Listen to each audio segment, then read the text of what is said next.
Last night, I went to see Terminator Dark Fate, so you don't have to, and I'm glad to say you don't have to. This is a watch on TV affair at best, or better yet, don't watch it at all.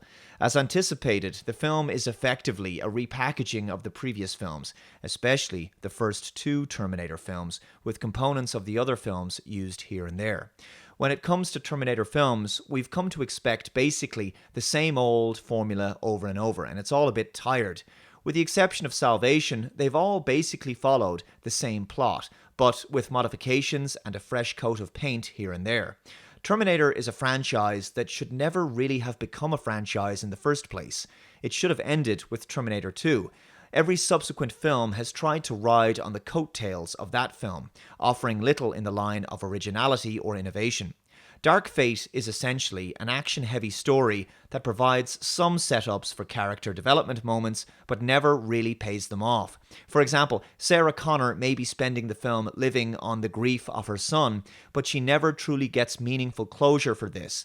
The explorations of the characters feel shallow and secondary to the film's action beats, and the action itself is not directed in any way that feels satisfying or riveting. I was never on the edge of my seat. Many of the fight scenes are too up close, too fast, and it can be hard to make out exactly what's going on. There's a CGI-heavy plane crash scene that should really have more impact than it does, but the whole thing is just bland. And then there's an unbelievable sequence where they're in a truck that's descending to the Hoover Dam with a parachute and they end up underwater. It's so ridiculously over the top that my suspension of disbelief had been well and truly terminated at that point. It reminded me of the scene from Fast and Furious 7 where they drive their cars out of the back of a plane and parachute to the ground. As a villain, the Rev 9 has potential, and he's also capable of more accurately mimicking human behavior and integrating into society in a believable way. But he lacks the terror of Robert Patrick's T-1000. There's no point where I'm really all that concerned about our heroes. Even in Terminator 3, Rise of the Machines, when Arnie's T-800 comes up against the far superior TX, I genuinely worried for him when they finally began to fight. She has a menacing quality about her, and she chucks him around a bathroom, and I felt bad for him. You actually care about his character. In this film, I didn't care about anyone, least of all the central plot point of Danny Ramos. But I'll get to her later. A T-800 Terminator always sacrifices himself at the end of one of these films, and this movie is no different. But this time, the emotional impact is lacking, because the film moves at such a breakneck pace. When the final battle does occur, there hasn't been a sufficient crescendo and build-up of momentum to make it feel like a final, meaningful showdown. When the final battle took place in the turbine room of the Hoover Dam, it wasn't clear that this would be the final fight, or at least, in my opinion, it didn't feel like a satisfying conclusion. In defense of the previous three films, including the lackluster Terminator Genisys, at least the final battles in those films felt somewhat satisfying and sufficiently climactic. In Terminator Dark Fate, our heroes battle the Rev 9 so many times that it just becomes a bit drawn out after a while. We're told that he can't be stopped except by a powerful EMP device, so they manage to get their hands on one thanks to one of Sarah Connor's military contacts. But the device is damaged, so they have to find another way to kill him. And the means by which they destroy him is by Grace's power source, which is an idea snatched right out of Terminator 3. Arnie's T-850 destroyed the TX with his hydrogen fuel cell. He jammed it down her throat, and it exploded. In Dark Fate, however, the big crash-bang ending just doesn't resonate on the same level. Everything about this film has been done in the previous films and done better. It's all just recycled material. So what's it all about? Well, the film opens with some archive footage of Sarah Connor in the asylum from Terminator 2. Then it cuts to 1998, where Judgment Day has been stopped. The timeline follows from Terminator 2 and ignores the subsequent films. She's on a beach with her son, John Connor. A T-800 comes out of nowhere and shoots John, killing him. Sarah is devastated. There's some very impressive CGI to make all three actors look young again, but putting that aside, this is an egregious opening sequence. John Connor was a central figure in the franchise since day one. It was bad enough that they made him a villain in Genisys, but this time they kill young John as a boy, completely eliminating him. Do you remember in Aliens when they established the character of Dwayne Hicks played by Michael Biehn? Of course, Michael Biehn would also play Kyle Reese in Terminator 1. Well, anyway, Dwayne Hicks survives at the end of the film. But in Alien 3, they just kill him off right at the start. To me, this felt exactly the same. It's a massive disservice to the development and legacy of Edward Furlong's version of John Connor. After spending all of Terminator 2 trying to protect the boy, they just kill him off in a frivolous, cynical, cavalier fashion at the beginning of this film. Yeah, like that's gonna go down well with fans. But of course, the key to the salvation of mankind can't be a white male character anymore in these days of political correctness. So the film moves forward to present day in Mexico. Grace, an augmented human and soldier from the future, travels back through time. She beats up some cops and then, of course, does the requisite stealing some random person's clothes thing that's been a staple of Terminator movies. This time, the incredibly masculine Grace takes the clothes of a male character as opposed to a female one. This is important symbolism that I believe forms part of the sinister political themes of this film, and I'll expand upon them later. Anyway, a young, happy, feminine, full of life Danny Ramos and her brother are going about their day when Rev 9 shows up in her workplace as her father and tries to kill her. But Grace shows up and rescues both her and her brother. Danny isn't exactly the brightest, most intelligent character in the movie, despite the fact that Grace keeps telling her how amazing she's going to be one day. Danny literally witnesses the Rev 9 posing as her father, trying to shoot her, and then when Grace attacks, she sees the Rev 9 damaged, with liquid metal exposing the endoskeleton underneath, and yet she still calls him Papi, thinking that it's her father, when it's so obviously not her father. They escape, her brother dies, Sarah Connor shows up, she hunts Terminators now, she often receives encrypted text messages from someone who tells her where to find Terminators who are about to show up around the world, and that's how she knew where Danny and Grace were going to be. Long story short, they have to make it to Texas to find this mysterious sender of these texts. This individual is, of course, Arnie's T-800, the one who killed John at the beginning of the film. Now, what I found absolutely absurd is that Danny never asks Grace why the Rev 9 wants to kill her. It takes a long time until Grace finally begins to explain to Danny why the Rev 9 wants to kill her, and even then, she doesn't go into all of the details until later. I believe there's an anti-natalist, anti-feminine theme in this film that I find absolutely abhorrent, and I'll explain it in detail, and I think you'll see what I'm talking about. While on top of a train bound for the US border, Sarah deduces that Danny is being protected for her womb, because someday she's going to give birth to a future male leader of the resistance like she did. Skynet may have been defeated, but a new AI called Legion is basically the same thing in the future. Anyway, Grace remains tight-lipped, refusing to confirm or deny this theory. Her silence is very contrived. I mean, why doesn't she just explain the whole thing to everybody? Well, because this is a film, and it's more dramatic to reveal everything later on, despite the big reveal being extremely obvious, of course. Now, we all know that men can't be the heroes of anything anymore, so it's obvious that the future leader of the resistance is not a male child that Danny is going to have one day. But it is in fact Danny herself. But the film doesn't reveal that obvious plot point just yet. The first thing that bugs me is how cynical Sarah Connor is about this. She suggests that Danny isn't a big deal, it's just her womb they want to protect, a situation she found herself in Terminator 1. But no one suggested that Sarah wasn't a big deal because she was just carrying the future savior of mankind. Sarah still had to be brave in that film, and more to the point, her womb, her child, was the thing that meant everything to her. So much so that she would risk everything to protect teenage John Connor in Terminator 2. Terminator 1 was made at a time before feminist wokeness had infiltrated Hollywood, so motherhood and maternal instincts were still celebrated and respected, but it doesn't seem to be now. Mothers are just incubators. They have no real important function according to this film. Motherhood is denigrated as being nothing important, despite the fact that women literally choose who gets to pass their genes on to the next generation. The mating choices of women shape the entire future of mankind. Every great man or woman who has ever existed, every great philosopher, world leader, entrepreneur, inventor, scientist, war hero, they all came from a woman and were likely raised by a woman with the values she imparted to them. Being a mother and a protective, loving, nurturing mother is the most important job anyone can do. You can't get heroic John Connors without heroic and loving Sarah Connors willing to give everything to help them survive.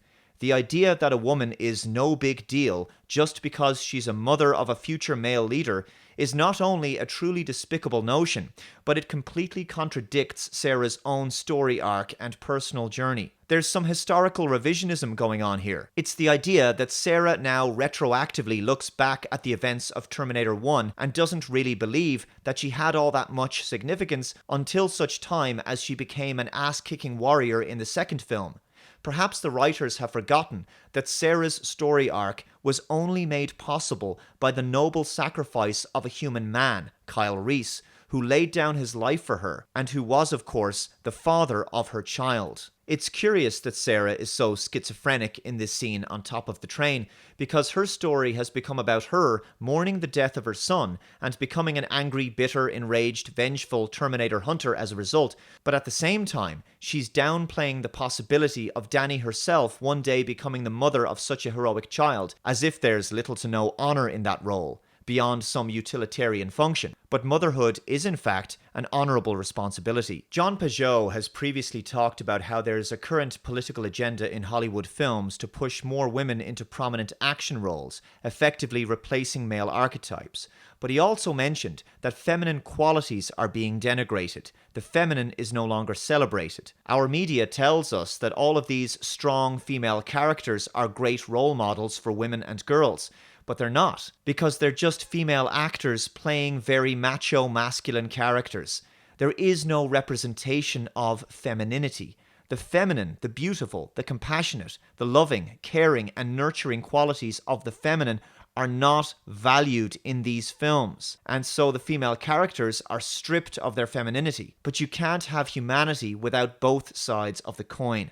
The masculine is only one side of the human story. The feminine is the other side, and it's equally important. In Terminator Dark Fate, not only are the women given the overwhelming amount of screen time as action heroes, but Arnold Schwarzenegger is reduced to being a cameo in his own franchise.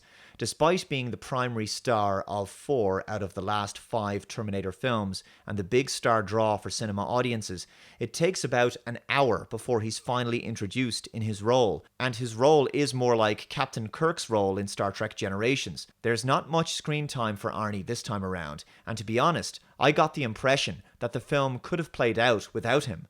It's as if the filmmakers realized, reluctantly, that they'd have to have him in the film because most Terminator fans just wouldn't go to see it if he wasn't involved. This time, the T-800 has become more human. He's integrated into society after his primary objective had played out. He has obvious conflict with Sarah Connor, of course, he did kill her son, but he's become perhaps more human than any of the other characters in the film. He's raised a family, he's become a father figure, he develops and builds a life, learns to move on from his original programming, and finds a way to seek redemption for killing John, making a conscious choice to become more than what he was built for. If the story had centered around this older, more noble and evolved T-800, the film might have had something here. Now, in Dark Fate, the feminist and PC left-wing themes are on clear display, as I've mentioned. Let's break it down. The future savior of mankind is no longer a white male. It's now a young female Mexican illegal immigrant. Grace talks about how one day Dani will save her and will help her become the person she is today. Now, we witness a future scene where an older Dani shows up and beats up some guys who are like twice her size who are about to attack a young Grace. It's completely ridiculous. The actress playing Dani is very small. And she also convinces another guy to back down and join her side. And she leads humanity to rise up and fight against the machines of Legion. She becomes a kind of John Connor figure, but it's just not believable in any way. But this version of Dani is a very different person. She began the film as a beautiful, feminine, girly girl, but the future Dani is masculine, devoid of any real humanity. She's streetwise, tough, hard-boiled. She dresses like a man. She's in military clothing. Her hair is very short and in cornrows. She looks like a man. For all intents and purposes, it's as if she's transitioned. She's tough, very assertive, adversarial, domineering, aggressive. She's lost her innocence. Her female identity has tragically been erased, like a young woman who just did a year in a gender studies course. The character is essentially vandalized. And of course, there will be those people who will defend this by saying, well, Dave, The future is a bleak dystopia. Of course, everybody is going to have to become a badass to survive. But this simply isn't true, and has never been the case throughout human history. The strongest masculine men will simply rise to protect the children, elderly, and females, and the females will only mate with the strongest masculine men they can find anyway. If you're at war with a physically superior adversary, only the strongest men would be in your army to begin with. The women will be at home with the children, because they'd be a weak link in your army otherwise. And it's not like there's going to be a lot of cushy air-conditioned offices left for them to work in when the cities have been reduced to rubble. Women won't stop being feminine in such a time. On the contrary, the distinctions between genders would actually become more pronounced, as the men in society would, out of necessity, have to become more masculine as a result of the hostile and dangerous environment around them. Even today, in the safest period of human history, women still expect and rely upon male protection in emergencies. In such a dystopian future, they would require it even more. In addition, when was the last time you can remember 3 primary female protagonists in a film never mentioning any kind of romantic relationship with a male character? All of the previous Terminator films had some romantic relationships or references to them. Terminator 1 obviously had Sarah Connor and Kyle Reese. Terminator 2 had a deleted scene, which was a dream sequence with Sarah and Kyle. Terminator 3 had the romance between John Connor and Catherine Brewster. Terminator Salvation continued this romance. Genesis once again focused on the romance between Sarah Connor and Kyle Reese. But in Dark Fate, none of the primary female leads even mentions any kind of romance with men. I mean, honestly, what exactly are they fighting for if not for the people they love?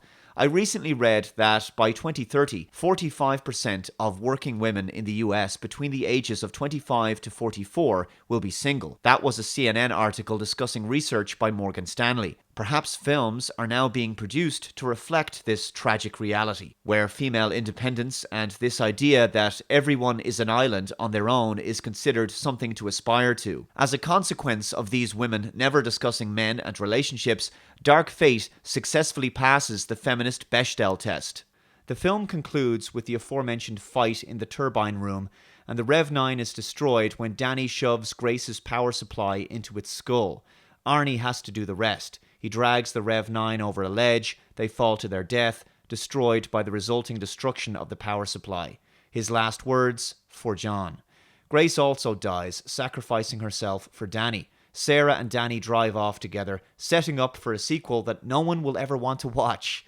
Danny, played by Natalia Reyes, is not a believable action hero. She's miscast in my view. No matter how the makeup and costume department tries to make her look tough and formidable, she just looks like a short teenage kid, and when she holds a gun, it's like a child holding a gun. I mean, she's 5'1". She doesn't really hold a gun convincingly, and she doesn't look like she has much upper body strength. She's very small and petite, and I don't believe she has the kind of strong on-screen presence to make her believable as an action hero, let alone the savior of mankind. When she says she's gonna stand and fight, it's incredibly cringy and unintentionally amusing. I'm gonna stand and fight! Speaking of amusing, the film does have a few noteworthy moments of humor, mostly from the character of the T-800, who goes by the name Carl. The humor comes from Schwarzenegger's deadpan delivery and the idea of a fearsome killing machine now living a normal, mundane life as a family man and running a drapery business. So anyway, we began the film with 2 hard-nosed, masculine, tough chicks in Sarah Connor and Grace, and we had 1 feminine character in Danny, and we conclude the film with 3 masculine, tough chicks. Grace herself is a male action archetype and a product of our politically correct age. Director Tim Miller claims that she's tough and strong but very feminine, and I would question his definition of feminine. This kind of character and her deliberate masculine appearance is likely a reflection of our age where gender confusion and gender fluidity are being pushed, the masculinization of women. No wonder a point is made about her choosing male attire when she arrives in the past. Now, in this film, the anti-natalist sentiment is that a woman doesn't need to have a child to feel fulfilled or be significant in any way, and so therefore, it shouldn't be something to aim for. Think about it for a second. In 1984, a Terminator film is made about protecting an unborn child, a future savior. The birth of a child is a symbol of hope, in this case, a future liberator of humanity. This is a biblical theme, of course. Children are our future. It's the idea that new birth can create renewal and salvation and hope for a better world.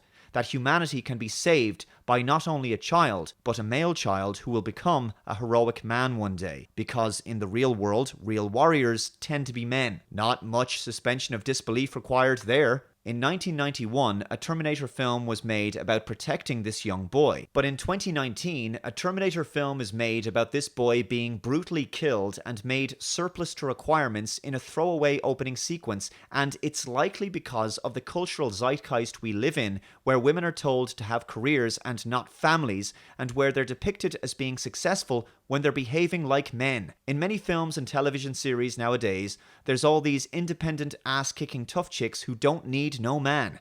Essentially, they're all male characters but cast with female actresses. This is not natural gender dynamics. It's not what women aspire to be, and it's not what men are attracted to. It's not empowering to women. This is disempowering to women.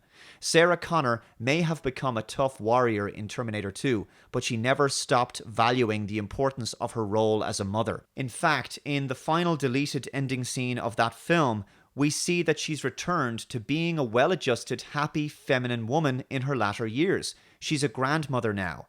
That was the original story until the franchise changed direction. This deleted ending is, for me, the true ending of the series. It completely ties up the story quite beautifully and in a very satisfying way, and gives the character of Sarah all the closure she needs. The war is over. It gives her some peace and allows her character to come full circle. But the message of Dark Fate appears to be that the future is not saved by a woman fighting to protect her unborn child and giving birth to a boy who will become a male hero. The future is saved by a woman not having a child, but instead becoming a man, acting like a man and no longer valuing her femininity or maternal qualities. The message has changed from being about personal responsibility and noble sacrifice for an offspring to being about self-serving individualism and feminist identity politics. Terminator Dark Fate is an average generic action film. It's unoriginal, and also the swearing is unnecessary and seems just thrown in there in order to make the film a bit edgier. And I'd honestly prefer to watch Terminator Genisys again rather than this film, and I can't believe I'm saying that. This franchise should not have become a franchise, and the story should have concluded with Terminator 2. I'm hoping that this is the last we've seen of these Terminator sequels.